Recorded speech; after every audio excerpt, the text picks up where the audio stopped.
GST के अंदर input और आउटपुट हम पढ़ चुके हैं। अब जीएसटी के अंदर जनरल एंट्री कैसे होगी वो आज हम समझते हैं।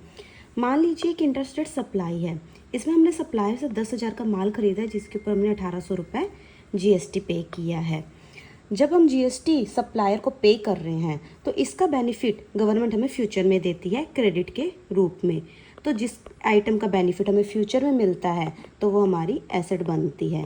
तो ये जीएसटी जो हमने सप्लायर को परचेज के टाइम पे किया है ये हमारा क्या बन जाएगा, एसेट बन जाएगा। और एसेट जब भी बढ़ती है तो उसको हम क्या करते हैं, डेबिट करते हैं। इसलिए इनपुट सीजीएसटी और इनपुट एसजीएसटी हमारे यहाँ पे डेबिट किया गया है।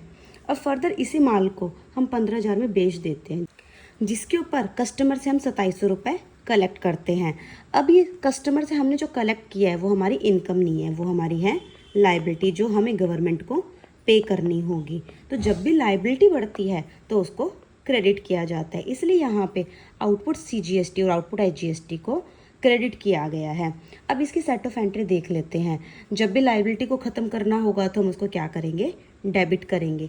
तो ये जो आउटपुट लाइबिलिटी है सबसे पहले हमारी किससे सेट ऑफ होगी, इनपुट सीजीएसटी और इनपुट एसजीएसटी से। और जो बैलेंस बचेगा वो हमारा पेबल रहेगा जिसको हम बाद में किससे पे करेंगे, बैंक या कैश के थ्रू पे करेंगे।